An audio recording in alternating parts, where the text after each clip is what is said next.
Bonjour à tous, aujourd'hui on se retrouve donc dans un podcast avec donc Zoé, une ancienne infirmière libérale qui s'est reconvertie, qui a monté son business. Donc aujourd'hui on va pouvoir aller un peu comprendre comment elle a monté tout ça, où elle en est aujourd'hui. Donc c'est une personne avec qui je travaille maintenant depuis quelques mois, donc on va pouvoir aussi parler de ça. Donc je vous laisse découvrir la suite de la vidéo. Bon Zoé, est-ce que tu peux te présenter un petit peu, pour qu'on puisse savoir un petit peu qui tu es, ce que tu fais actuellement?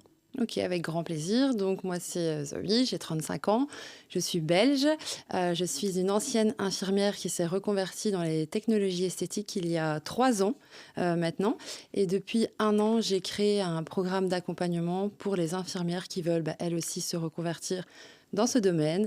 Donc voilà, l'idée c'est de créer et de leur partager surtout un business model qui fonctionne avec un accompagnement, de la formation en ligne, la gestion des réseaux sociaux, la vente, etc. etc. Ok, génial. Donc là, tu as un accompagnement qui vise les infirmières. Vous êtes combien à peu près là dans l'écosystème? Non, en tant que membre ou Ouais. du personnel? Non, en tant que membre. Maintenant, on est presque 200. Ok. Donc ouais, ça fait quand même pas mal de personnes à C'est gérer. pas mal. Ça change du métier d'infirmière là pour C'est le pas la coup. même ambiance. Ok. Et qu'est-ce qui t'a poussé à changer de ton métier d'infirmière de base? Alors, le développement du cabinet en technologie esthétique, ça s'est fait un tout petit peu par hasard. Ça a été des opportunités, etc., qui se sont présentées au beau moment, j'ai envie de dire, surtout pendant la crise Covid. Donc, voilà, on s'est lancé parce que j'ai une associée qui s'appelle Carla. Maintenant, le fait d'avoir complètement dévié sur ce métier-là à 100% et avoir arrêté d'être infirmière, c'est tout simplement par rapport aux conditions de vie qui sont presque inexistante, t'as pas de vie en fait quand t'es infirmière. Donc voilà, avec les années, j'ai décidé de ne faire plus que ça, et donc maintenant aussi le programme d'accompagnement, mais vraiment les conditions qui étaient très compliquées dans le métier. C'est quoi qui était plus... Bon, moi, je te connais un petit peu maintenant vu qu'on travaille ensemble, mais c'est vrai que si tu peux redire un petit peu les contraintes que tu as rencontrées jusqu'à tes 30 ans, tu as fait ça à peu près, même un peu plus, 31 J'ai ans. arrêté ça fait qu'un an que je suis plus infirmière, donc j'ai arrêté à 34 ans. Oui, c'est vrai que tu as mis un peu de temps à arrêter. Ouais. Qu'est-ce qui t'a le plus marqué maintenant que tu n'es plus infirmière et que tu as pu du coup vivre de façon normale, on va dire? Oui, mais c'est ça. Justement, tu as très bien démarré cette phrase. C'est que effectivement, j'ai juste une vie normale. Ça veut dire que j'ai une vie comme tout le monde maintenant. J'ai du temps libre. J'ai le temps de faire des choses simples comme manger sainement, faire du sport, profiter de la vie tout simplement, de promener mon chien, d'aller à des anniversaires, à des événements. Avoir une vie, en fait, comme monsieur et madame tout le monde, chose qui était compliquée d'avoir en tant qu'infirmière. Et c'était ça qui était le plus compliqué pour moi, c'est que même quelque chose de très simple devenait compliqué parce que t'es crevé, t'as pas le temps, tu cours, et quand finalement tu t'accordes un petit peu ce temps-là, t'en profites pas vraiment parce qu'en fait t'es crevé. Et que le lendemain, finalement, tu commences à 5h du matin et que tu l'as en tête et donc t'es pas dans le moment. Ouais, je vois. Et comment tu vois la différence finalement? Parce que c'est vrai que infirmière, c'est un métier qui te prend toute ton énergie et ton temps aussi. Mais c'est vrai que quand on parle du métier d'entrepreneuse, finalement, c'est aussi... Il y a quand même des choses qui se ressemblent dans le sens où tu vis un peu pour ton business. Bon, là, avant, tu vivais peut-être pour tes patients, maintenant, c'est plus peut-être ton business. Comment est-ce que des fois, tu arrives à te dire, OK, là, il y a un moment où il faut que je me coupe et que justement, je reproduise pas le schéma que j'avais quand j'étais infirmière? Comment tu vis un peu ça? Alors, c'est une bonne question parce que je me suis justement fait la réflexion il n'y a pas longtemps où je me suis dit, en fait, je suis quand même toujours en train de travailler. Mais c'est pas le même. C'est pas du tout le même travail. Ça veut dire que je travaille énormément, mais aux horaires que je veux. Donc, si je décide de travailler jusqu'à 22h, c'est parce que je l'ai décidé et que je suis épanouie dans ce que je fais. Que là, c'est des heures et des heures et des heures, mais tu es presque tout le temps en souffrance, en fait. Parce que oui, OK, tu t'occupes des patients, c'est merveilleux, c'est un métier qui est incroyable, mais qui est extrêmement dur physiquement, psychologiquement. Tu es tout le temps un peu dans le négatif, dans la maladie, alors que là, c'est tout à fait l'opposé. Donc oui, je travaille énormément, mais c'est une autre ambiance, c'est sain, tout simplement. Le métier d'infirmière, il est psychologiquement compliqué. Donc depuis que tu as commencé autre chose, tu n'as jamais pensé à te dire peut-être j'aurais dû finalement continuer mon métier d'avant Jamais de la vie. Jamais. Pour rien au monde, je redeviendrai infirmière. Ouais, c'est vrai que tu m'avais dit il y a quelques temps déjà que tu avais arrêté du jour au lendemain. Ça a été Ouais, j'ai eu comme un blocage et je me suis dit plus jamais de ma vie je vais être infirmière et je le suis plus en tout cas depuis 1 an. Et comme je dis souvent à mes élèves, mon pourquoi il est tellement énorme, je veux tellement plus être infirmière que je donnerai tout pour réussir dans ce que je fais actuellement, pour ne pas devoir Mm. y retourner. Et je pense que même si j'échoue, ce qui n'arrivera pas, je préfère être caissière ou n'importe quel métier, mais pas infirmière. Ok. Et justement, tu parlais de ton pourquoi. C'est quoi ton... Hormis le fait de ne pas vouloir y retourner, parce que maintenant tu sais ce que tu veux, Mhm. mais est-ce que tu as d'autres pourquoi qui te poussent vraiment à te dire, ok, je compte pas mes heures de travail, c'est de l'acharnement, c'est des émotions aussi. Bah, c'est un peu contradictoire, mais c'est la liberté pour moi. Et le métier d'infirmière, il t'enlève ta liberté, puisque ben, tu es obligé d'être là. Comme je dis souvent, c'est pas comme tu es à l'usine et que tu vas pas travailler. Finalement, tu ralentis la chaîne, tu poses quelques petits soucis à tes collègues, mais ça ne joue sur la santé de personne. T'as pas de charge mentale T'as pas de charge finalement. mentale. Tu es infirmière, tu as la gastro, tu as la grippe, tu as le Covid, tu vas travailler. Parce que tu n'as pas le choix. Mais ouais, T'as pas le sinon, choix. T'es patient, si tu vas pas, c'est la c'est la vie catastrophe. des gens, là. Exactement. Donc, tu es obligé de te lever, tu es obligé d'aller, quoi qu'il arrive, quoi qu'il advienne. Et ça, c'est dur. Alors que là, maintenant, je travaille énormément, peut-être même encore plus en termes d'heures, mais c'est pas du tout la même charge mentale. Et puis même, tu construis quelque chose pour toi, Ouais. t'aides aussi les gens, mais différemment, ça n'a rien à voir. Mm. Et justement, tu disais tout à l'heure que tu as eu un blocage à un moment donné, c'est ce qui t'a fait arrêter. Pour les gens qui nous regardent aujourd'hui, bon, peut-être ce sera plus axé infirmière, mais à partir de quoi, selon toi, les gens doivent avoir ce déclic de se dire le métier est plus fait pour moi? Parce que bon, je fréquente quand même aussi pas mal les infirmières, Mhm. vu que je t'aide dans ton programme. C'est quoi? Souvent, elles me disent, elles sont arrivées à des burn-out et tout. C'est quoi l'élément déclencheur, selon toi, où on devrait déjà se remettre en question? Déjà, je pense qu'à partir du moment où ça empiète énormément sur ta vie perso, où tu es plus heureuse, ça va être difficile de pouvoir t'occuper de manière saine des gens. Parce qu'en fait, tu as l'impression... Enfin, moi, j'étais arrivée à un stade où parfois, c'est dur à dire, mais pas je détestais mes patients, mais j'étais en train de me dire, je suis en train de passer à côté de ma vie pour des gens qui, eux, ont eu toute leur vie. Tu vois, donc je parlais souvent quand c'était avec les personnes âgées, etc. Je me disais, ils ont vécu leur vie, ils ont eu leur vie, et moi je suis en train de passer à côté de la mienne pour pouvoir m'occuper d'eux. Et je les aimais, attention, hein, mais j'avais une espèce de, je sais pas, de sentiment pas agréable du tout. Et je pense que déjà quand ressent ce genre de choses, il faut arrêter, parce que c'est déjà pas bon. Pour moi, c'est déjà pas bon parce que c'est des gens qui attendent énormément de toi, etc. Et que toi, t'es plus vraiment capable de te donner à 100%. Et ça, là, ça commence à devenir compliqué. Quand tu rentres chez toi, que tu as la boule au ventre, quand tu te lèves le matin, que tu as la boule au ventre, quand tu as le sentiment de passer à côté de ta vie et que chaque jour est de plus difficile que celui de la veille, là, je pense qu'il faut commencer à réfléchir. De toute façon, il y a des études qui sont faites. Il y a quelques années, le burn-out arrivé au bout de 10 ans pour les infirmières. Maintenant, c'est 5 ans. Donc moi, comme je dis tout le temps, il faut pas ne pas se lancer dans ces études-là et dire « ouais, il faut pas être infirmière, c'est un métier de merde ». Non, il faut le faire. Allez-y, devenez infirmière, ne fût-ce que 5 ans. Parce que finalement, on a besoin des infirmières. Bien sûr. Donc faites-le 5 ans. Et au bout de 5 ans, si vous sentez que c'est un peu la catastrophe, que vous vous sentez pas bien, etc., pensez à vous reconvertir à ce moment-là. Mais faites-le au moins 5 ans. Parce que de toute façon, il y a tellement d'opportunités quand on est infirmière que il faut le faire. C'est un métier merveilleux. Mais il faut savoir s'arrêter aussi. C'est enrichissant, je pense, pour les premières années de travail et tout. Et justement, qu'est-ce que tu dirais un peu aux gens? C'est une problématique, c'est une remarque qui vient souvent, c'est que tu enlèves les infirmières des hôpitaux, tu enlèves les infirmières dont on a besoin. Qu'est-ce que tu pourrais répondre à ces gens-là? Alors que moi, de toute façon, j'ai une cible, c'est les infirmières qui sont à bout, déjà. Moi, je ne vais pas dans les hôpitaux dire « venez faire le programme infirmière libre ». Pas du tout.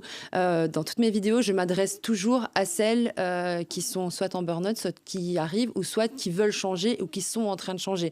Je leur dis simplement il y a quelque chose qui existe qui, je pense, peut vous correspondre. En aucun cas, je vais chercher les infirmières qui adorent leur métier et qui y sont très bien et que j'encourage, mais vivement. D'ailleurs, je les remercie tout le temps et je me dis, heureusement qu'il y en a. Et faites ce métier, allez-y. Même si c'est que 5 ans, on a besoin de vous, donc il faut le faire. Et toi, tu l'avais fait par vocation, parce que ta maman était déjà... Oui, c'est ça. Alors moi, ma maman, elle a été aide-soignante pendant plus de 40 ans. Elle a terminé sa carrière où elle s'est occupée des personnes porteuses d'un handicap vieillissante. Donc, c'est comme si c'était une maison de repos pour personnes handicapées. Le truc ultra lourd. Et pour moi, si ça, c'est pas une vocation, je sais pas ce que c'est. Parce que même moi, j'aurais été incapable. Ma mère, c'est une superwoman de dingue. Et toute ma vie, enfin, toute mon adolescence, toute mon enfance, pardon, j'ai été travailler avec elle parce qu'elle travaille dans une petite maison de repos privée où j'avais la chance de pouvoir l'accompagner quand elle ne savait pas nous faire garder. Et donc, j'ai été dans ce milieu-là toujours. Donc, je l'ai fait par vocation et pour faire comme ma maman. Ouais, c'est ça. Et justement, ta mère, qu'est-ce qu'elle en a pensé finalement que tu arrêtes alors qu'elle a passé 40 ans dans le métier? Est-ce qu'elle a compris comment elle s'est positionnée par rapport à ça? C'est la première fois qu'on me pose cette question, c'est intéressant. Alors, ma mère m'a toujours soutenue dans tout ce que j'ai fait toute ma vie, que ce soit les bons ou les mauvais choix, elle m'a toujours soutenue parce qu'elle est comme ça. C'est quelqu'un qui est vraiment... qui a une grande ouverture d'esprit. Elle aime l'humain. De fou. C'est vraiment... Elle aime l'humain et elle m'aime plus que tout. Et tout ce qu'elle veut, c'est mon bonheur et ma réussite. Alors, elle s'est inquiétée beaucoup au début en me disant... J'étais infirmière libérale, donc je gagnais bien ma vie. Mais t'es sûre de ce que tu fais, Zoé? Tu te rends compte, t'as une maison, une voiture, machin, comment... Si t'arrives plus à payer, etc. Donc, tracassée plutôt pour le côté sécurité. Ouais. Mais toujours soutenue à fond. Et c'est marrant, il n'y a pas très longtemps... Elle m'a justement dit j'ai eu un rendez-vous à l'hôpital, tu sais que je ne les regarde plus de la même façon. Je commence à avoir un petit dégoût du métier aussi. Elle m'a dit c'est plus le même, etc. L'ambiance qu'il y a dans les hôpitaux, le stress et tout. Elle dit autant j'ai été passionnée toute ma vie par ça. Elle me dit je sais pas si c'est toi qui finalement avec tout ce que tu dis tu me fais comprendre des choses. Elle dit mais c'est plus la même chose. Elle me dit on se sent mal à l'aise en fait dans ce travail. Alors qu'elle l'a fait, elle est pensionnée aujourd'hui. Elle l'a fait pendant plus de 40 ans. Ouais, je pense que les gens maintenant ils le font plus vraiment par passion mais par dépit un peu de se dire, ce que j'entends souvent les infirmières dire je ne vois pas faire autre chose finalement de ma vie, donc elle reste peut-être par confort aussi de pas se lancer dans autre chose parce qu'il y en a qui ont des enfants, il y en a qui donc elles se disent ouais faut m'embarquer dans un nouveau truc, etc. Donc je pense que enfin moi en tout cas dans toutes les fois où j'étais à l'hôpital les gens ils ont l'air tout le temps saoulés en fait. Ouais, maintenant oui, mais en fait ce qui est dur pour les infirmières de se reconvertir, c'est qu'être infirmière c'est une identité. Ouais. Et ça te colle à la peau et tu as une espèce d'image comme ça un peu de sauveuse du monde et te dire qu'en fait tu veux plus le faire, c'est dur pour certaines personnes. Pas pour moi, perso, moi je m'en suis un petit peu foutue, mais je sais que pour certaines personnes de se dire je suis plus infirmière, compliqué. Ouais, t'as l'impression que t'abandonnes une identité de ta vie, une partie de ta vie finalement. Alors que t'as fait. C'est vrai que vous sortez de l'école, finalement, vous êtes voué à ça. Il n'y a pas eu de. C'est ça. Il y a eu rarement des expériences, des petits boulots de par-ci par-là d'été, etc. Mais toi, j'ai l'impression dans les filles que t'as accompagnées, parce que t'en as accompagné pas mal d'infirmières, est-ce que t'as déjà entendu ou ressenti ce genre de sentiment de se dire moi je veux absolument rester avec mon étiquette d'infirmière? Ouais, souvent en fait elles se disent c'est un peu compliqué de passer d'infirmière. Bon, elles comparent au métier d'esthéticienne, bien que ce soit quand même différent là, avec les technologies, mais elles ont du mal, elles ont l'impression finalement de régresser d'un coup parce qu'elles passent d'infirmière où on te met là et là tu passes peut-être pour la petite esthéticienne du coin qui fait ses 2-3 soins. Donc c'est vrai que c'est beaucoup un travail de mindset. On leur dit mais non, là on parle de technologie esthétique, tu vois, c'est pas je t'épile à la cire et tout, t'as passé un CAP, en quelque sorte ça te suffit. Technologie, je leur explique souvent, c'est vrai que c'est quelque chose de plus poussé, c'est quand même assez technique, on dirait qu'il y a quand même cet aspect médical, tu vois. Et c'est souvent ça ce qui les rassure, elles ont besoin juste de se dire j'ai pas fait tout ça pour rien, tu vois, d'un sens. Mais clairement, et comme je leur dis souvent, c'est aussi l'image que tu vas donner. Tu peux faire des technologies esthétiques et finalement avoir quelque chose, entre guillemets, qui n'est pas qualitatif, qui n'est pas technique, un peu bas de gamme. Et tu peux rendre le truc aussi incroyable. Tout est une histoire de communication. Communication, marketing, l'image de marque que tu vas te créer. Et au final, tu peux être encore mieux qu'une infirmière. Tu peux être une infirmière girl boss, chef d'entreprise, qui est dans le développement. Et pour moi, c'est encore plus satisfaisant finalement qu'être infirmière et être sous les ordres d'un médecin, parce qu'une infirmière ne prend aucune initiative, ne prend aucune décision. Tu fais ce qu'on te dit, prescription médicale, basta. Mais c'est vrai que souvent tu vois bon, c'est mon avis extérieur à moi, mais j'ai l'impression que vous, enfin bon, peu le cas pour toi, mais infirmière libérale, c'est quand même quelque chose, vous êtes à votre compte. Mais finalement, j'ai l'impression que vous êtes quand même loin de l'esprit girl boss, entrepreneuriat. Ça n'a rien à voir. C'est pas du vrai entrepreneuriat. Déjà, premièrement, pourquoi ? Parce que mis à part maintenant ou certains secteurs où il y a énormément d'infirmières libérales. Mais en fait, les clients, enfin, du coup, là, les patients, tu dois pas aller les chercher. Ils viennent à toi parce Ouais. qu'il y a un gros besoin. Donc déjà, ça, c'est une première chose. Tu n'as pas le droit de faire de pub, tu crées pas de contenu, tu n'as pas de site web. Enfin, c'est de l'entrepreneuriat, mais c'est complètement C'est quoi, du différent. bouche à oreille plus? Ouais, c'est du bouche à oreille. Alors en France, c'est un peu différent parce que vous avez des cabinets physiques où les gens ils peuvent passer et voir un numéro de téléphone ou quoi. Ok. Nous, ça en Belgique, on l'a, mais c'est pas une obligation. Donc il y en a beaucoup moins. Mais ouais, c'est la tante, de la grand-mère, de machin. Et en fait, ça se fait un petit peu comme ça. Moi, je trouve que être infirmière libérale, oui, il y a ce côté où t'as pas de patron, mais c'est pas. T'es pas libre. Enfin, tu peux pas te dire, oh, bah, aujourd'hui, je me mets off, quoi. Mais Pas jamais de faire la vie. ça. Ouais. C'est du lundi au lundi. Je veux dire, il y a zéro répit, 0 jour de repos. Il n'y a pas de fête, il n'y a pas de Noël, il n'y a pas de vacances. Ça doit être enfin, ça tourne tout le temps. Donc, si toi, forcément, tu prends un jour de repos, bah, tu dois avoir une remplaçante ou une associée qui travaille avec toi. Obligé.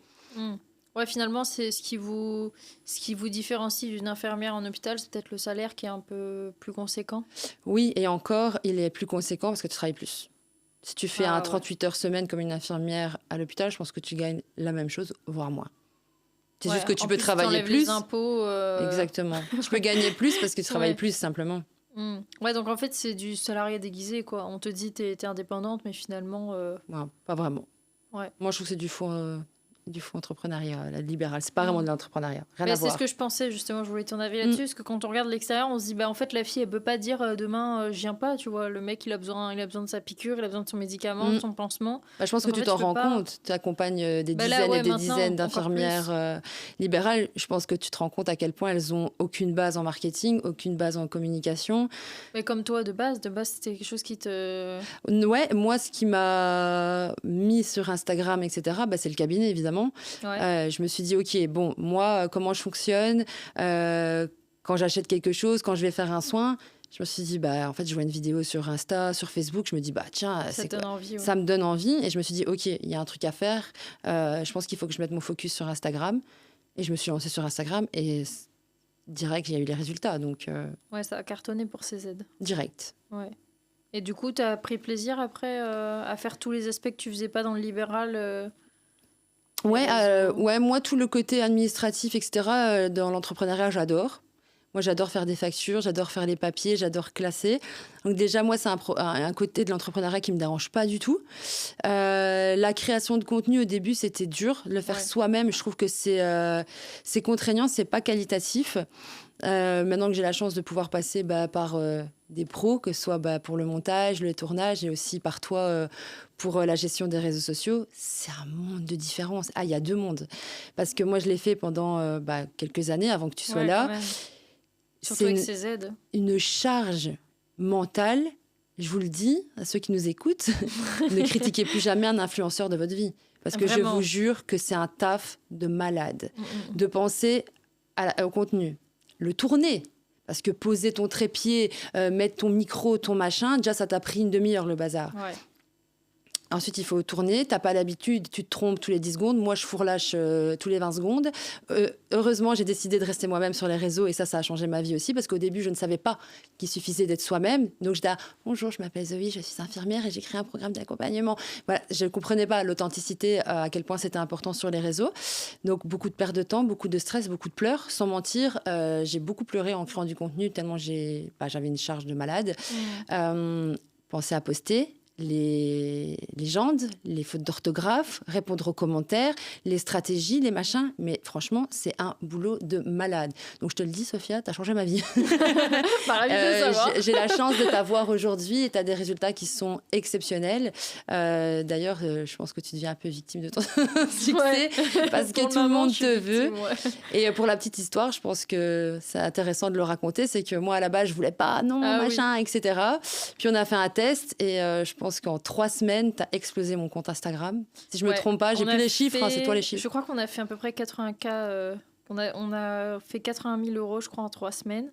Et on a pris 5 000 abonnés, je crois. Très rapide, ouais. Ouais, ça a été rapide. Et c'est là que en fait, c'est vrai qu'on n'en avait jamais reparlé. Souvent, je dis, ouais, après 3 semaines, on s'était dit que. Mais en fait, on se l'est jamais dit, on a continué Ah ouais, naturellement. C'était logique. C'était logique, je pense qu'avec les chiffres, ouais, c'est vrai qu'on avait dit, on faisait 2 mois d'essai ou 3 mois?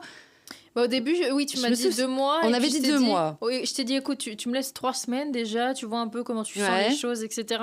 Je me rappelle qu'à l'époque, tu étais encore un peu inquiète pour la création de contenu parce que tu avais peur que je te demande trop.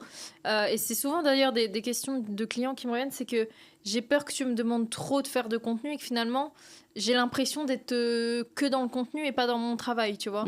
Et finalement, on a réussi à quand même créer un bon roulement. Mais ça a été tout à fait l'inverse parce que avant que tu arrives, je ne faisais que de la création de contenu. Ouais. Et moi, quelque chose qui m'impressionne chez toi, vraiment, c'est que j'ai l'impression que je te donne rien et que tu fais énormément de choses. Tu vas chercher des contenus, mais même moi, je me dis, mais elle a trouvé ça où, la meuf? J'y pense même pas. Parce que parfois, sans mentir, je trouve que je suis... Des fois, je te dis que je suis la pire de tes clientes parce que je trouve que je ne te donne rien en termes de contenu. Et tu penses à aller rechercher, à faire des découpages de vidéos, à recréer des vidéos derrière. Mais moi, ça m'a soulagée, mais d'un poids, t'imagines même pas lequel. C'est que moi, la création de contenu, à la fin, je pouvais plus... En fait, moi, j'avais pris une décision. J'avais dit, je vais tourner un réel par jour jusqu'à ce que j'ai 10K. Du taf. Je l'ai fait. J'ai eu mes 10K. Et on s'est rencontrés juste après. Ouais, et là, burn-out, tu vois. Je me suis dit, c'est bon, la création de contenu, c'est plus pour moi. Je fais une pause. Je m'en fous, j'ai mes 10K. Genre, j'étais contente. Le but, c'était pas non plus de grossir. Aujourd'hui, on est presque à 24 000 abonnés, je pense. 23 et quelques, ouais. Ouais, on va arriver aux 24 000 abonnés. Donc, avec toi, j'ai pris 14 000 abonnés et on est ensemble que depuis le mois d'avril. Ouais. Donc ça a été, on est quand là? On est en septembre, donc même pas 6 mois. On a pris 15 000 abonnés, c'est énorme. Et ça monte tous les jours, je prends plus ou moins 1 000 abonnés par mois. Puis on est vraiment sur de l'abonné vraiment qualifié, quoi. Ouais, c'est ça qui fait la différence, c'est que moi je n'ai quasi que des infis dans mon... C'est que le contenu est bien ciblé, on fait pas de blabla, y a pas de...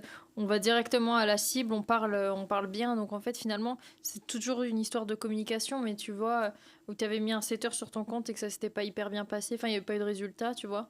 Et en fait, c'est pour ça qu'il y a l'aspect, souvent on dit, ouais, il me faut une CM parce que j'arrive pas à avoir de rendez-vous supplémentaires. Tu vois, j'ai des gens qui viennent me dire ça, parce que bon, je me dis CM, même si je me considère pas comme une CM, mais...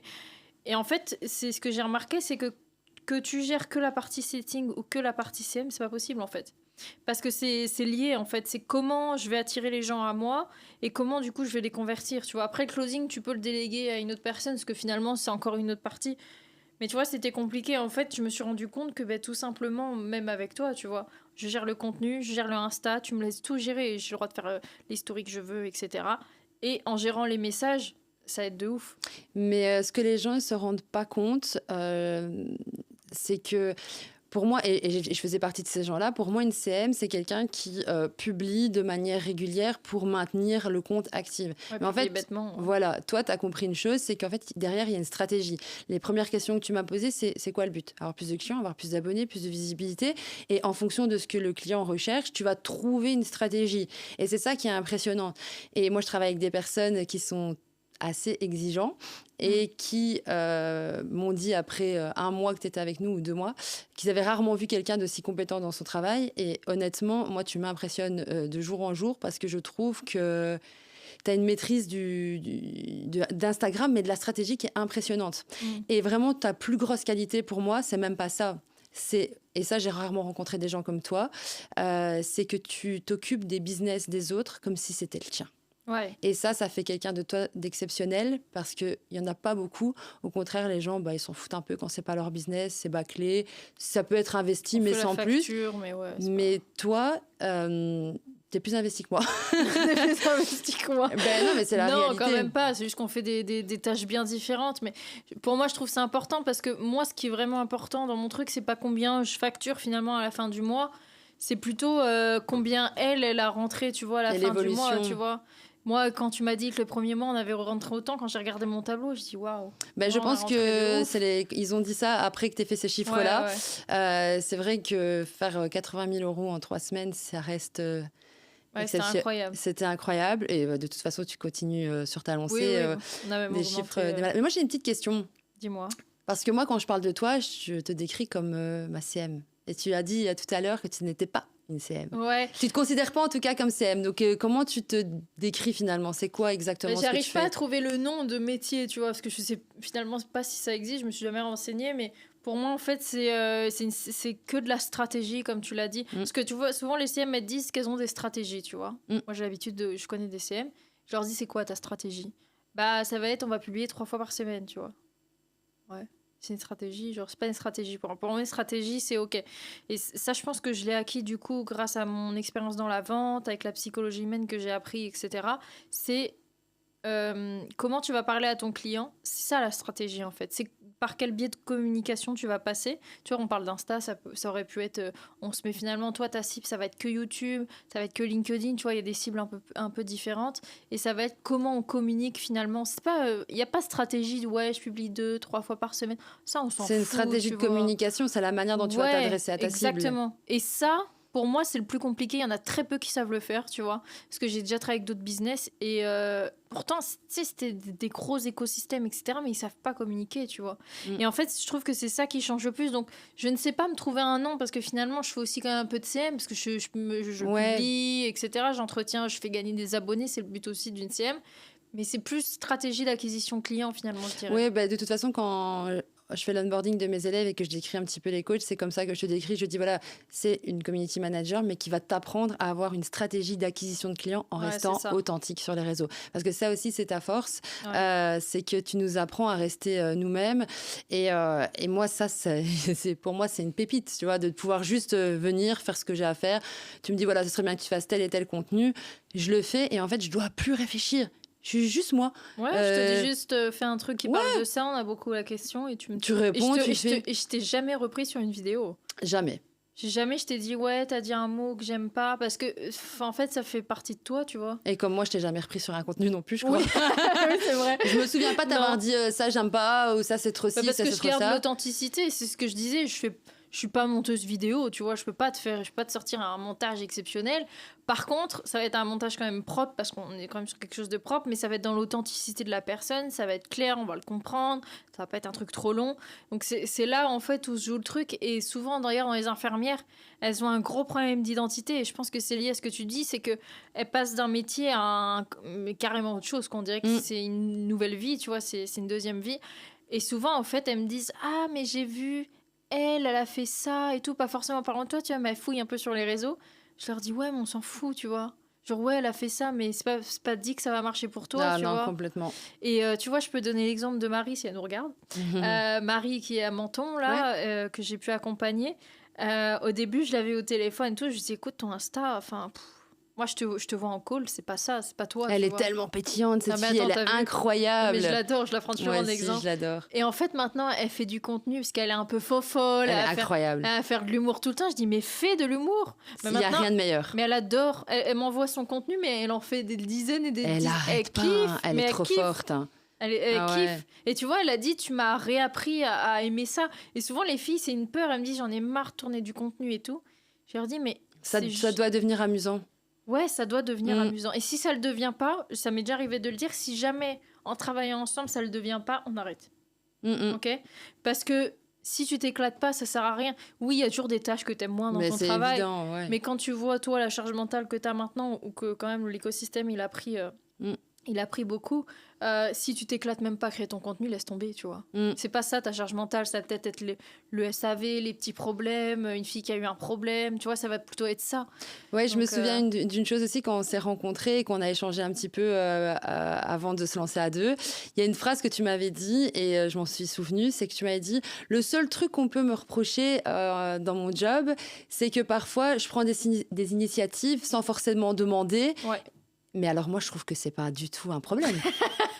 Non, mais moi, ça, j'adore. Ça veut dire que moi-même, je découvre mon contenu. J'ouvre la page, je fais, ah ouais, elle a une vidéo stylée. Trop bien. Et moi, je t'envoie, je dis, attends, elle est bien la vidéo là et tout, tu vois.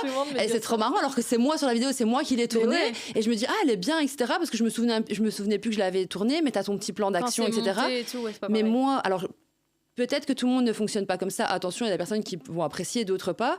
Mais moi, que tu me sollicites pas tous les 3 secondes pour savoir si la vidéo, elle me plaît, si je peux la publier, machin. Mais pour moi, ça, c'est une pépite, ça. Mais même pour moi. Parce que je suis tranquille, en fait. je sais que je peux dormir tranquille, mes réseaux ils tournent, ils font que monter, on gagne à mort en visibilité, enfin tout se passe extrêmement bien. Et c'est comme si je devais rien faire. Ouais, c'est ça. Je tourne 3 vidéos tous les 2 semaines et c'est bon, et t'arrives à me trouver du contenu et machin. Donc voilà, ça, je me souviens que c'était quelque chose que tu m'avais dit et je comprenais pas trop par où tu voulais en venir quand tu me parlais de ça. Je me dis, bon, je le découvrirai par moi-même. Et ben, c'est une belle surprise. Ouais, c'est que t'as fait facilement confiance. Tu te dis, de toute façon, soit ça va aller, soit ça va pas aller, et puis au pire, on arrêtera. Donc tu m'as laissé vraiment champ libre. Et je trouve ça bien parce que moi, je travaille, et tu m'avais même fait la remarque, tu m'avais dit, comment t'as fait pour comprendre Ah, mon ça, c'est business. impressionnant. Tu m'as dit, mais comment t'as fait? J'ai dit, mais en fait, j'ai besoin de comprendre. C'est pour ça que ça m'avait arrangé qu'on se rencontre en vrai, parce que c'est quand même mieux que par. Et en fait, j'ai dit, j'ai juste besoin de mettre dans tes baskets. Je te posais des questions, même un peu con, tu vois. J'avais besoin d'être finalement Zoé, mais avec des compétences que toi, t'as pas. Et me dire, en fait, je vais faire mon travail, mais alors à jamais. Bon, peut-être un jour, tu me reprendras sur des trucs et au contraire, tu vois. Mais j'ai besoin d'être vraiment dans la carapace de la personne, tu vois. Parce que si tu dois vérifier tout mon travail. Ça sert à rien, tu vois. Et c'est pour ça que je voulais pas, parce que je me suis dit, j'ai déjà beaucoup de choses à gérer. Si je dois repasser derrière, si la façon de parler, c'est pas la même que la mienne, machin, etc. Et c'est vrai que ça, c'est impressionnant, c'est qu'on a eu un rendez-vous à 2, peut-être 2 ou 1. On a fait le podcast ensemble à Dubaï. Et après, t'étais infirmière, reconvertie dans la technologie esthétique, et c'était... c'est impressionnant. Non, mais honnêtement, c'est impressionnant à quel point tu as réussi à rentrer dans le personnage. Enfin, t'es moi, quoi. Ouais, non, mais c'est vrai. Mais c'est une de mes forces. Mais je pense que c'est parce que déjà, moi-même, j'ai besoin, tu vois. C'est un souhait de ma part. Puis je suis quelqu'un de très... je suis très Jean Foutiste, mais je suis très empathique aussi. Et t'es hyper investie. Voilà, mais tu sais, du coup, quand t'es investi, t'aimes bien connaître la personne, tu vois. Même, tu vois, aller chez toi, je vois un peu comment tu vis, comment t'es, tu vois, ça dit beaucoup sur la personne. Et moi qui m'intéresse beaucoup à la psychologie humaine, il y a plein de trucs que j'arrive à capter et qui font la différence. Moi, je suis persuadée que c'est pour ça. Et c'est pour ça que pour rien au monde, je voudrais qu'on me pique mon cerveau et que, tu vois, quelqu'un prenne ma place et que je suis contente de la façon dont je travaille, même si j'ai des défauts et ça, tu vois. Bien sûr, et heureusement, mais c'est vrai que en tout cas, sur cette tâche-là, t'es difficilement remplaçable. Et même en termes de coaching, parce que là, on parle beaucoup de la gestion de mon compte Instagram, mais il faut savoir que tu gères aussi toute la formation Instagram de mes élèves et tu pars de zéro, il faut pas l'oublier, parce que c'est, comme tu l'as justement dit, c'est des infirmières qui ont aucune compétence sur les réseaux sociaux. Elles savent même pas ce que c'est un réel, elles savent pas ce que c'est une story, la plupart du temps. Rien de rien, c'est des filles qui limite presque, elles ont pas de compte Instagram pour certaines. C'est rare, mais ça arrive. Tu sais que ça m'arrive souvent, elles me disent j'ai créé un compte Insta juste pour aller voir ce que fait Zoé. Mais non. Si, je te jure, franchement, j'ai dû en avoir au moins 5 ou 6 qui m'ont déjà dit ça. Ouais, ça m'étonne pas du tout. Elles ont ni de compétences en vente, en marketing, en communication, rien. Donc elles démarrent de zéro. Donc de zéro, tu passes à des choses quand même exceptionnelles. Parce qu'il y a quand même des filles de mon programme qui, avant d'ouvrir, ont affiché complet grâce aux réseaux sociaux. Donc ça, c'est impressionnant. On a des femmes aussi d'un certain âge. On a des femmes de 50 ans, de parfois même un peu plus. Donc en termes de réseaux sociaux, on démarre à moins 10. Et à chaque fois, tu fais des miracles. Donc c'est...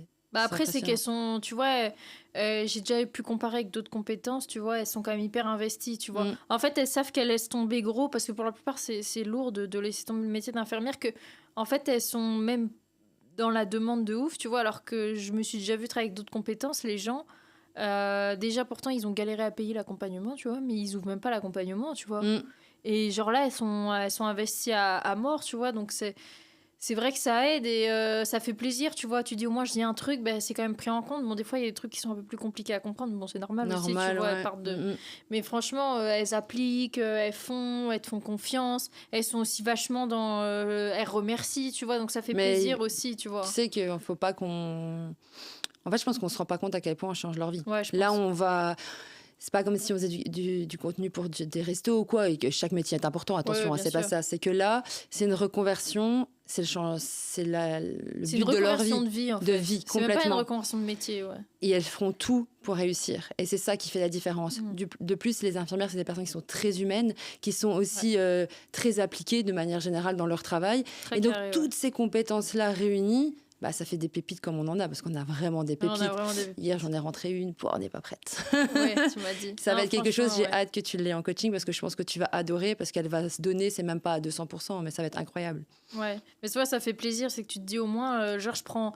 Parce qu'en vrai, comme toi, tu vois bien, t'enchaînes les coachings et tout, quand t'as des filles qui sont moins motivées, tu sais, Ouais, c'est lourd. c'est lourd. Tu vois, t'as l'impression que tu donnes toute ton énergie, mais tu peux pas faire à sa place non plus, tu vois. Exactement. Et moi, ça a été un peu compliqué pour moi au début, c'est que j'ai tendance à tellement être à fond avec les gens, tu vois. Des fois, j'étais à la limite de dire, ah bah, je vais le faire pour elle, tu vois. Tu sais, après, Mais un petit à coaching, petit, je c'est me pas suis dit, ça. vas-y, non. Parce que sinon, tu fais tout à leur place, elles savent pas faire, et puis toi, tu Déjà, satures, tu on vois. n'en a jamais parlé, mais moi, j'ai appris par les filles que tu corrigeais leur réel, À que tout, bien sûr. que tu continuais à faire les WhatsApp, enfin, à continuer à les aider, à les accompagner par WhatsApp. Mais tu sais que ça, et c'est encore une fois une de tes qualités, ça, c'est que jamais tu me l'as dit, tu vois. Jamais tu m'as dit, oui, tu sais, moi, les filles, Elles je les m'ont corrige. balancé, les filles, ça va. Non, mais je trouve que c'est exceptionnel. Et c'est pour rebondir sur ce que je disais tout à l'heure, c'est que tu investis comme si c'était ton business. Parce que moi, je te paye pas pour ça. Je te paye non, pas je suis pour pas répondre payée. aux messages, Pas je te du paye pas tout. pour faire de la modification, je te paye pas pour aller sur place les rencontrer. Moi, je te paye tes heures de coaching et ça s'arrête là. Et tu fais bien plus et jamais une seule fois tu me l'as dit. Alors, même pas ne fût-ce que pour Ça me réclamer. paraissait logique, non? Mais ouais, bah non, pas du tout. Tu es la seule à le faire et c'est impressionnant parce que t'imagines que tu fais des heures supplémentaires et même pas tu veux la reconnaissance. Si les filles me l'avaient pas dit, je l'aurais même pas su. Bah ouais, et ça, non. c'est hyper cool parce que c'est la preuve que tu es vraiment quelqu'un de bien dans le business. En tout cas, c'est impressionnant. Il n'y a pas beaucoup de gens comme toi, vraiment. Bah, je trouve que, tu vois, si par exemple demain, bah, c'est déjà arrivé qu'il y ait des erreurs, parce que des fois, elle m'envoie pas, mais elle publie un réel plein de fautes d'orthographe, tu vois. Bah, Ouais. moi, ma promesse, elle est jetée parce que t'as pas envie de prendre rendez-vous avec une meuf qui fait des fautes d'orthographe, tu vois.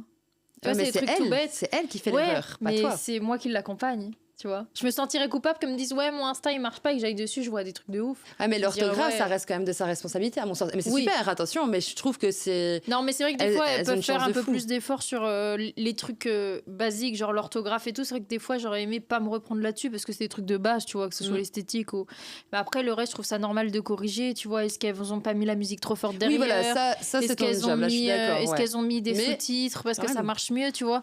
Pour moi, c'est hyper important. Donc oui, tout passe par moi. Et des fois même, je leur tape sur les doigts quand elles publient sans me demander. Parce que des fois, tu sais, au début, mais c'est un peu bancal, tu vois. Autant, par exemple, Marie, maintenant, elle m'envoie, mais je lui dis, c'est super ce que tu fais, tu vois. Ah, incroyable. Je la reprends. Bon, des fois, je reprends des petits détails, mais. Et en fait, ouais, je trouve ça normal si je les corrige pas. En fait, je peux blablater toute la journée et finalement, sinon, je fais un coaching, tu vois, en studio et je leur dis, bah, tu regardes et tu te démerdes. Moi, c'est pas mon objectif. Donc, Mais ouais, c'est je ce que- corrige et ouais. c'est Je ce que parle les encore à coachs, des filles qui ont ouvert depuis longtemps. Ouais, bah ça aussi, moi aussi. Les filles, comme mon accompagnement il est fini, oh tu sais, il y en a, elles ont fini depuis 2023. Ouais. Je fais des WhatsApp tous les jours, tu sais. Ouais, bah, Ouais, c'est dur, mais ça, je pense qu'à un moment, on va devoir un peu mettre des limites parce qu'on a Bien une sûr. vie aussi, ça devient compliqué, mais on est ultra investi et surtout tout ce qu'on veut c'est leur réussite C'est et ça. c'est ouais. ça qui est incroyable, que ce soit toi ou même les autres coachs. Franchement, on a une équipe de malades, de Ouais, dingue. franchement, c'est bien. Puis on s'entend tous bien Ouais. aussi, ça c'est quand même. Ouais, c'est vrai, c'est une pas le chance. cas partout. Hein. La vie, elle a bien fait les choses sur ce coup-là. Ouais. Non, franchement, c'est cool. Et puis, ouais, je suis contente de travailler avec des infirmières. C'est vrai que c'est une niche que je connaissais. Bon, bah, c'est spécial comme niche, hein, tu vois. J'ai des infirmières dans mon entourage, mais c'est vrai que, tu vois, c'est quelque chose que j'ai aimé découvrir, tu vois. Et que je découvre encore, parce que j'ai encore plein de trucs. Mais c'est des gens... comme rare t'en vois, tu vois, c'est investi, Ouais, c'est ça. c'est carré, t'as pas besoin de tout le temps d'être derrière elles. T'es pas obligé de dire alors t'as fait ce que je t'ai dit. Alors bon, il y en a des fois elles ont besoin d'être un peu plus poussées, mais bon après c'est normal. Mais il y en a elles te devancent carrément. Dans la vie, elles sont évoluées. En général, ces filles qui ont quand même fait des études, qui Ouais. s'est quand même lancées dans un métier qui est difficile physiquement, psychologiquement. Donc, en général, tu as un peu de bouteille quand tu es infirmière. C'est pas comme tu as une fille de 20 ans qui se cherche et qui va justement prendre un métier digital pour dire de faire un métier Ouais, digital c'est ça. et qui démarre Gagner de l'argent. de zéro. Et là, ça devient un peu plus compliqué. Là, tu es quand même, je veux dire, socialement avec des personnes qui sont quand même plus avancées, on va dire. Et toi, du coup, t'aimes quand même bien garder ce contact parce que vu que t'as fui ton rôle d'infirmière, t'as quand même aimé avoir ce contact avec les infirmières? En coaching, pendant les formations, Ouais. etc. J'adore. J'adore et encore hier, ça m'arrive régulièrement que je suis en coaching et je te jure, j'ai les larmes aux yeux. Quand je les vois, Puis t'as connu ça en plus, tu vois. heureuse et fière d'elle et elle me dit, j'ai lu le livre que tu m'as conseillé, j'ai fait mon pourquoi, en fait, j'ai fait une partie mindset dans ma formation sur Elles aiment laquelle bien j'avais ça. beaucoup de doutes. C'est limite la meilleure partie de la formation pour elle. Bah Elles ouais. me disent, The 8, ton module 1, il est incroyable. Je te jure, t'as changé ma vie. Tu sais qu'il y a une fille, hier, elle m'a même dit, grâce à toi, j'ai repris le sport. Alors que le truc, rien à voir, tu vois. Ouais. Elle m'a dit, j'ai repris le sport, tu me donnes envie de bien manger et tout. Elle fait, en fait, tu me donnes envie d'être la meilleure version de moi-même. Je te jure, ça me prend ici, mais je me dis, attends, Zoé, t'es en train de faire un truc incroyable. Parce que je suis obligée de temps en temps Prendre du recul. de prendre du recul et me dire, c'est quand même un truc de ouf ce que tu fais, tu vois. Ouais. C'est pas rien. Tu vois, même si, voilà, moi, je suis dans le roulement, je me rends pas compte. Mais on change la vie des femmes. Et c'est ça qui, je pense qu'il faut quand même qu'on s'en rende compte. Et des fois, on est tellement dans le truc qu'on se... Tu te rends plus vrai, compte. Mais à quel point elle nous remercie. On a quasi 100% de satisfaction. Je pense que ce soit avec n'importe quel coach, parce que moi, je prends souvent des nouvelles auprès des filles. Ça s'est bien passé avec Sophia, avec Margot. Elles sont géniales, elles sont incroyables. Elle m'a répondu par message et tout, machin. Elles sont hyper contentes. Donc, ouais, là, le côté relationnel, je pense que j'en ai besoin parce que je suis quelqu'un comme ça. J'adore le relationnel, j'adore les êtres humains, j'aime la vie, tout simplement, et les gens.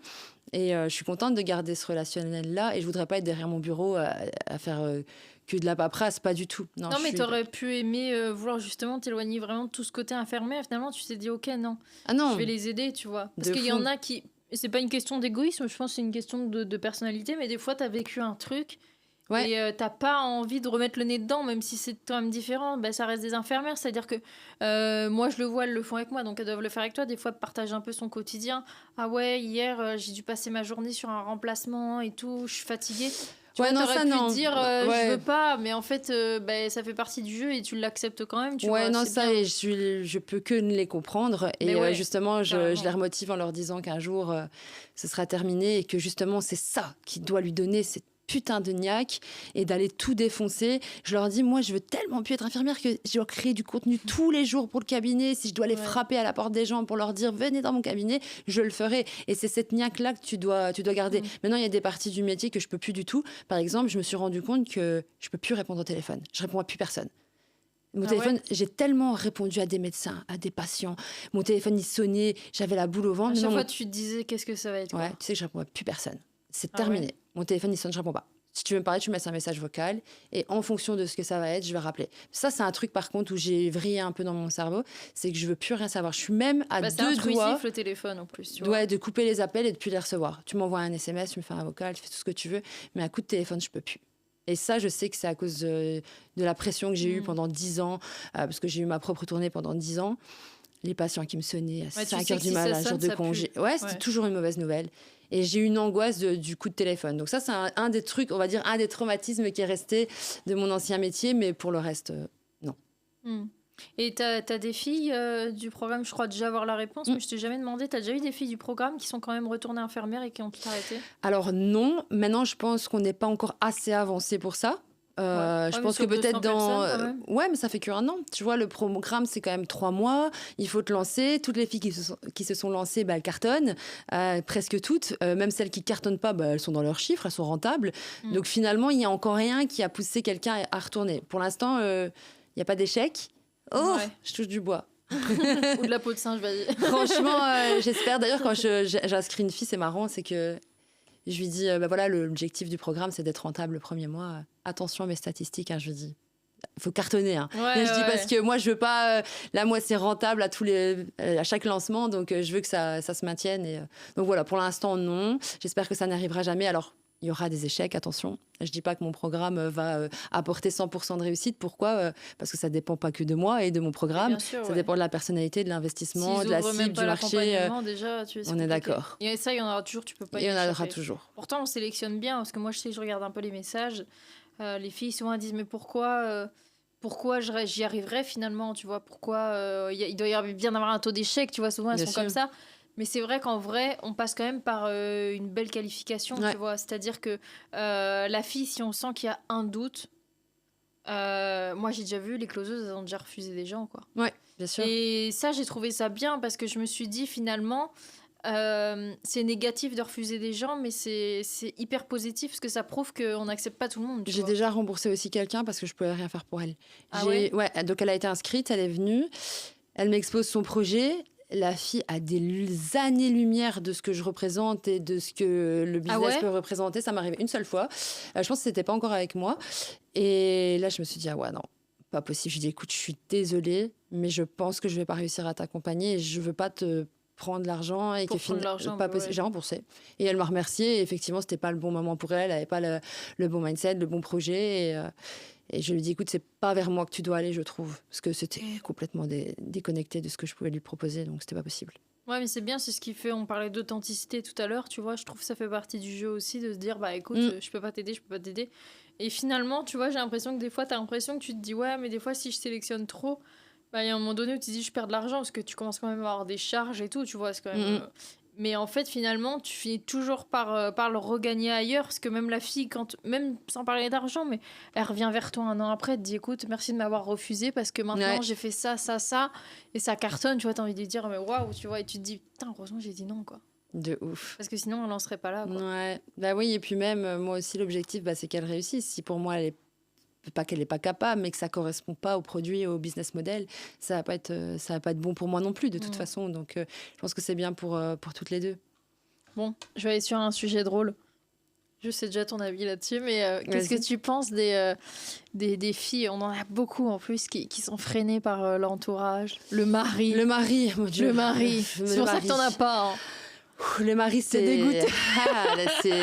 Je comprends pas en 2024 comment ça se fait encore. C'est vraiment démodé d'avoir un mari. Je comprends pas l'ambiance. Franchement, il faut m'expliquer. Alors moi, ça me flingue. Je dois demander à mon mari. Ah, ça, je peux pas. Alors, je peux comprendre qu'on est dans une case, qu'on est dans un monde où finalement on évolue un peu par deux, etc. Alors moi, c'est pas du tout ma façon de penser. Alors moi, je suis complètement contre ce genre de choses. Je dois demander à mon mari. C'est un truc vraiment, j'ai envie de comprendre pourquoi. Est-ce que c'est une question d'éducation? Est-ce que c'est une question de peur, etc. Mais en fait, c'est pas ton mari qui va se reconvertir, c'est toi. Alors que vous ayez une discussion par rapport au projet, etc. Parce qu'évidemment, vous vivez ensemble, etc. Je peux comprendre. Mais demander l'autorisation, j'ai un peu de mal à comprendre. Alors moi, je suis très girl power, évidemment. Alors je suis pas féministe parce que j'adore les mecs. Moi, j'ai plein de potes mecs, etc. Je les trouve, voilà, ça se passe hyper bien, etc. Pas du tout.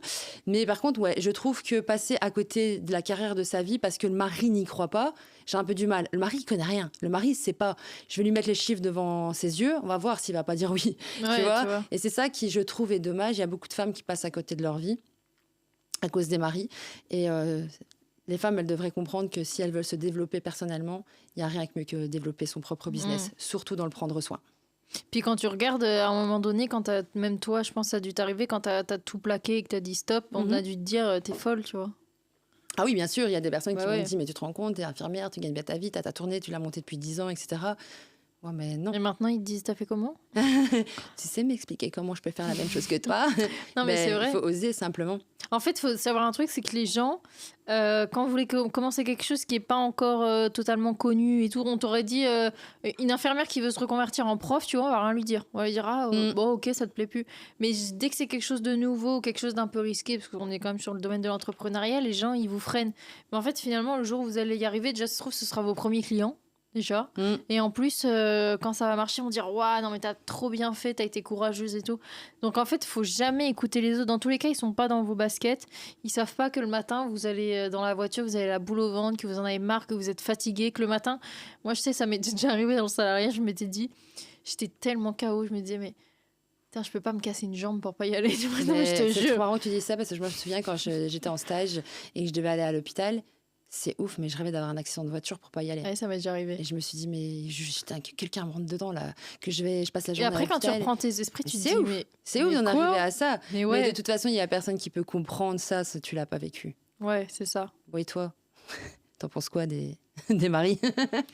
Moi, je trouve ça normal, comme toi, de vouloir en discuter parce que c'est quelqu'un qui partage ta vie, mais de là à prendre son avis, l'entendre, oui, le prendre, je sais pas. En fait. Ouais, moi, je suis vachement mon intuition, tu vois.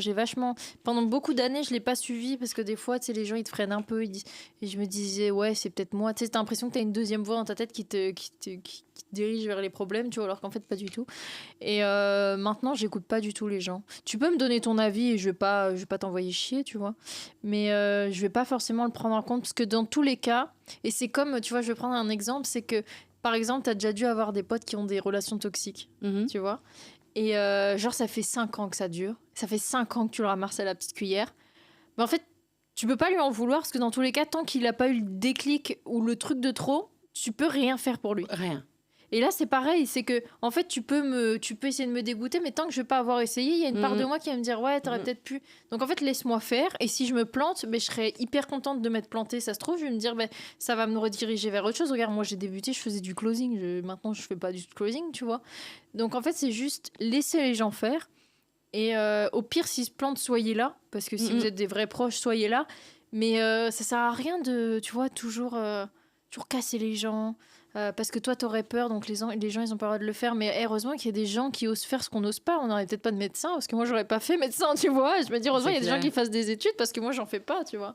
Mais mais tu vois, j'ai l'impression que c'est un peu français, tu vois, de vouloir faire toujours cette cassure, tu vois. Ouais, c'est vrai que par exemple en Amérique, ils ont tout à fait une autre mentalité.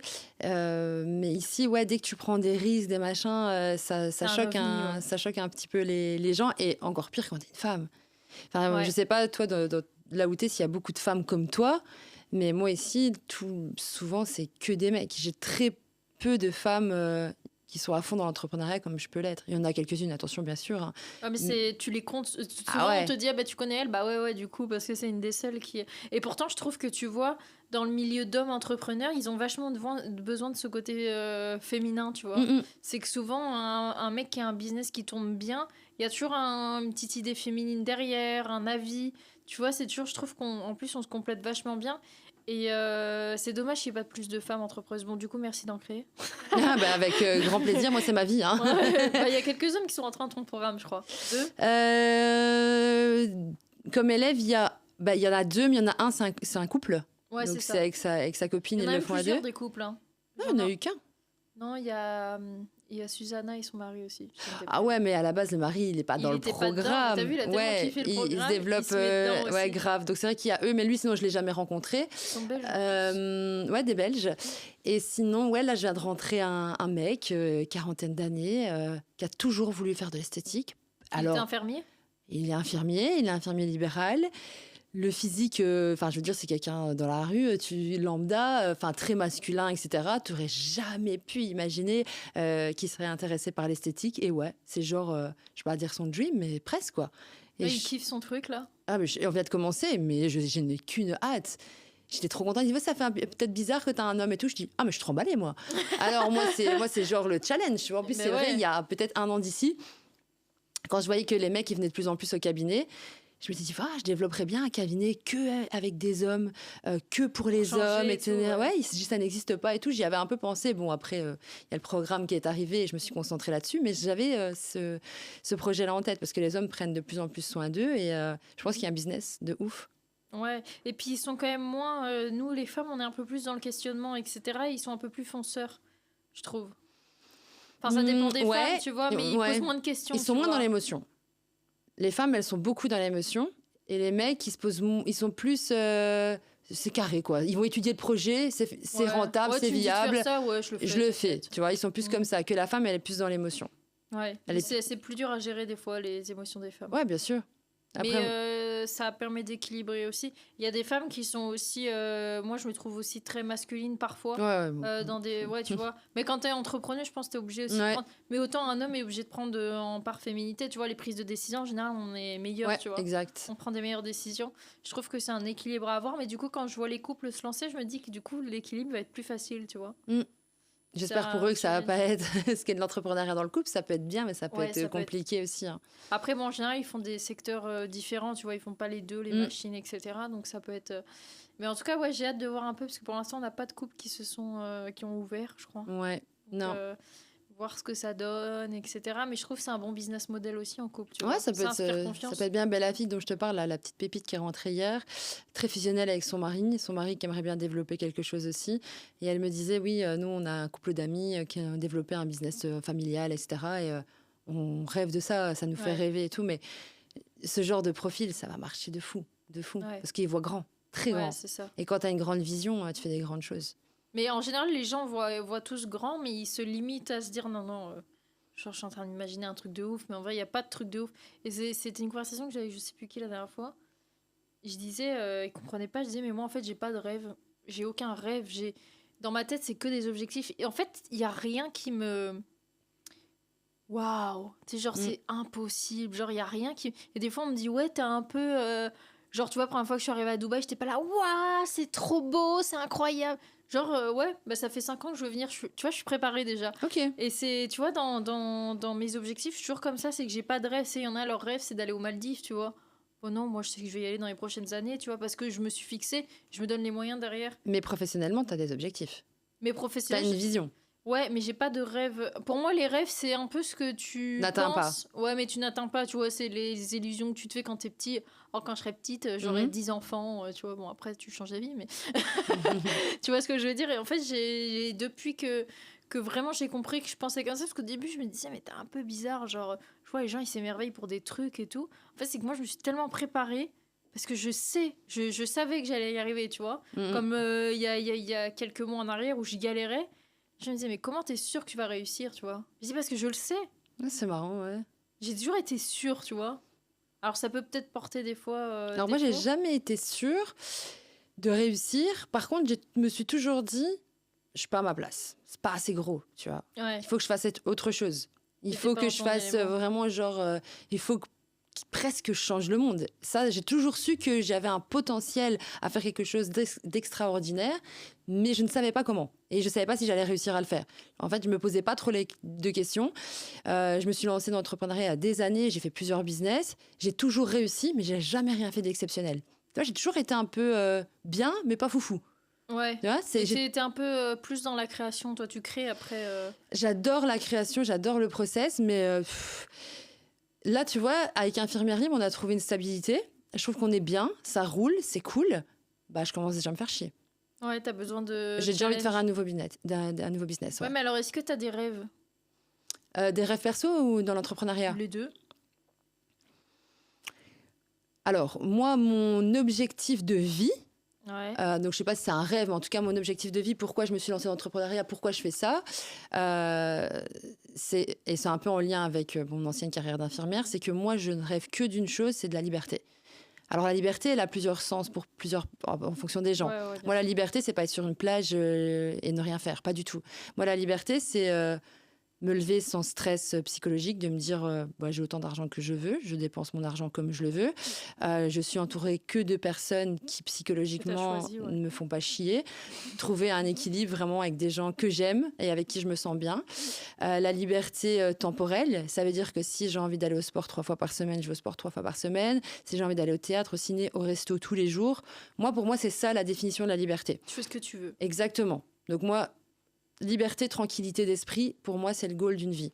Donc où que ce soit et avec qui que ce soit, mais en tout cas, pour moi, c'est ça le goal. Et c'est pour ça que je fais aussi de l'entrepreneuriat pour gagner ma vie et m'acheter ma liberté.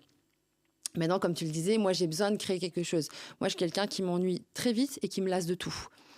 Pour moi, c'est un défaut, ça me fait un peu chier d'être comme ça, mais c'est qui je suis et j'ai Ouais, fini mais par ça t'ouvre l'accepter. des opportunités Ça m'offre aussi, tu beaucoup vois. d'opportunités parce que je rencontre des gens extraordinaires, j'ai des opportunités de dingue, je me développe professionnellement, je me fais du coup jamais chier. Maintenant, est-ce que je cours après quoi, pour qui, comment? Je sais pas trop. Donc ça, c'est sûr que, en tout cas, personnellement, c'est ce que je veux, c'est une liberté, une tranquillité d'esprit.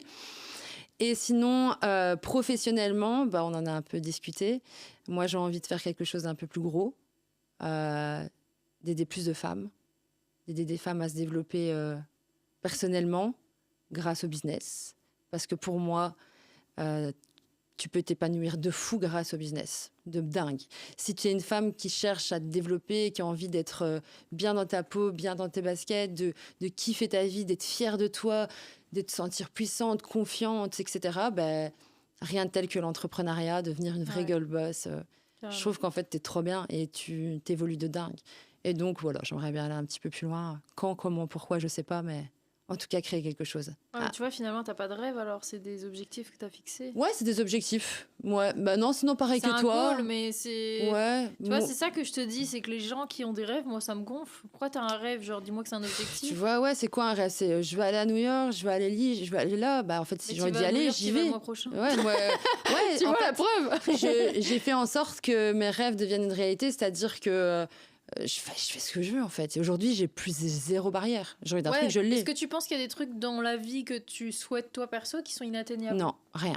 Ouais, voilà, Et c'est ça alors, que j'ai je te complètement dis. changé d'état d'esprit aussi. Avant, Ouais, pour sûrement. moi, gagner 30 000 euros par mois, c'était difficile. Maintenant, c'est presque facile. Tu vois, il y a des steps comme ça où... Mais ça montre que tu évolues aussi. Tu ouais, vois. et il y a une vitesse de dingue. Ça passe d'une semaine à l'autre, tu te dis, t'es dans un autre monde. T'es complètement dans un autre monde. Non, moi, j'ai plus aucune limite, plus aucune barrière. Je pense que je suis capable de tout. Même la plus grosse difficulté de ma vie, c'était de parler anglais. Et là, maintenant, j'ai l'impression que même ça, je vais pouvoir le faire.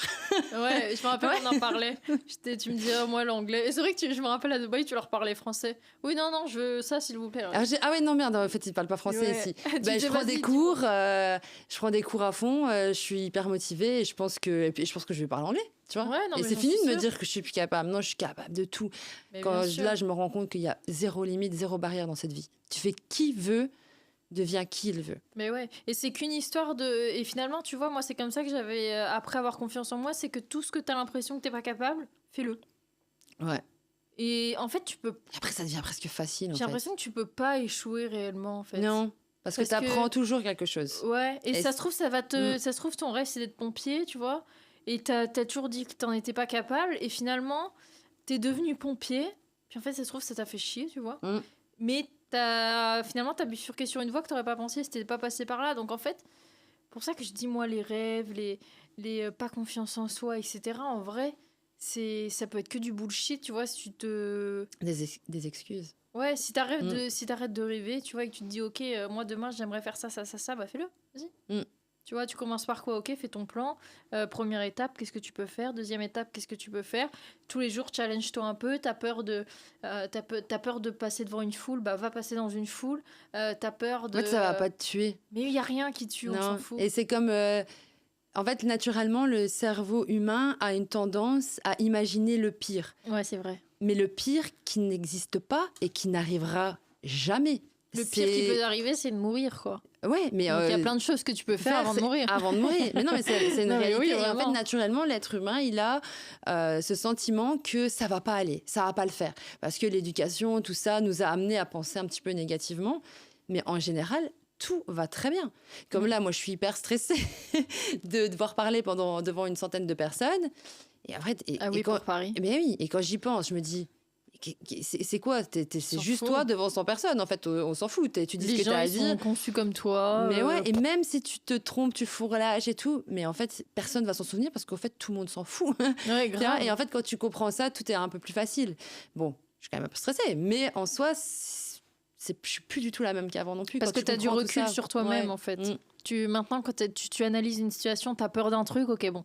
Dans le fond, c'est quoi qui me fait peur? Ok, c'est quoi? Que les gens, ils se moquent de toi pendant que tu parles? Alors que je m'en fous, non? On s'en fout, qu'est-ce que ça fait? Moi, c'est plus de pas être à la hauteur de ce qu'on peut attendre de moi. Mais en fait, les gens, ils viennent pour moi, donc je suis déjà à la hauteur. Déjà, ouais. Bah oui, donc c'est ça. Tu fais un gros event gratuit, en plus. Enfin, tu vois, t'as nos pressions, tu vois. Les gens, ils vont être émerveillés. Déjà, ils savent pourquoi ils viennent, tu vois. Il n'y a pas eu de vente de rêve. On va vous offrir la vie de vos rêves. Non, venez découvrir ce que tu peux leur proposer, tu vois. Et puis après, ça va être décidé. Hein. Clairement. Bon, Zoé, on s'est un petit peu emballé là. Je crois qu'on aurait pu continuer encore 2 heures. Franchement, ouais. On continue trop. En tout cas, là, ce qui serait cool, c'est qu'on puisse se retrouver dans quelques mois. De toute façon, on continue de travailler ensemble, donc on sait tous les jours. Mais tu vois, revoir un peu l'évolution. Comme tu disais tout à l'heure, on a du mal des fois à prendre du recul sur ce qu'on fait. Donc au moins... Je suis sûre que dans 3 mois, on sera encore bien loin. Ouais, c'est pour ça. Je te propose qu'on refasse un podcast d'ici là. Ça marche. Et puis, en attendant, à Allez, fond. On y va.